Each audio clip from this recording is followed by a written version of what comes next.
Cookery சேனலை பார்த்து யார் வேணாலும் சமையல் பண்ணலாம். ஆனா சுவையான சமையல் பண்றது எப்படி? நான் இதயம் நல்லெண்ணெயில சமையல் பண்றேன். ஆஹா ஓஹோன்னு பாராட்டுறாங்க. நீங்களும் இதயம் நல்லெண்ணெயில சமையல் பண்ணுங்க, பாராட்ட வாங்குங்க. தினம் தோறும் வாங்குவே இதயம் இதயம். மதுரை மேலூர் அருகே உள்ள நாயக்கர்பட்டி, அரிட்டாப்பட்டி பகுதிகளில் டங்ஸ்டன் சுரங்கம் அமைக்கும் திட்டத்தை கைவிட பல தரப்பிலும் கோரிக்கை வலுத்து வருகிறது. இது தொடர்பாக மதுரை மாவட்ட மக்கள் சார்பில் பாரதிய ஜனதா மாநில தலைவர் அண்ணாமலை சமீபத்தில் மத்திய சுரங்க அமைச்சர் கிஷன் ரெட்டியை சந்தித்து பேசியிருந்தார். இந்நிலையில் தங்களின் கோரிக்கையை பரிசீலித்து சுரங்க ஏலத்தை நிறுத்தி அறிவிப்பு வெளியிட்டுள்ள மத்திய சுரங்க அமைச்சர் கிஷன் ரெட்டிக்கு தமிழக பாரதிய ஜனதா சார்பில் நன்றி தெரிவிப்பதாக மாநில தலைவர் அண்ணாமலை கூறியுள்ளார்.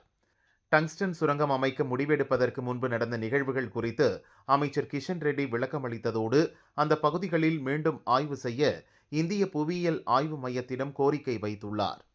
மேலும் சுரங்க ஒப்பந்தம் வழங்கிய நிறுவனத்துக்கு உரிமம் வழங்குவதை நிறுத்தி வைக்குமாறு தமிழக அரசுக்கும் அறிவுறுத்தல் அனுப்பப்பட்டுள்ளது. பிரதமர் மோடி எப்போதும் தமிழக மக்கள் விவசாயிகளின் நலனை முன்னிறுத்தியே முடிவுகள் எடுப்பார் என்பது இந்த நடவடிக்கை மூலம் மீண்டும் உறுதியாகி இருப்பதாகவும் அண்ணாமலை தெரிவித்துள்ளார்.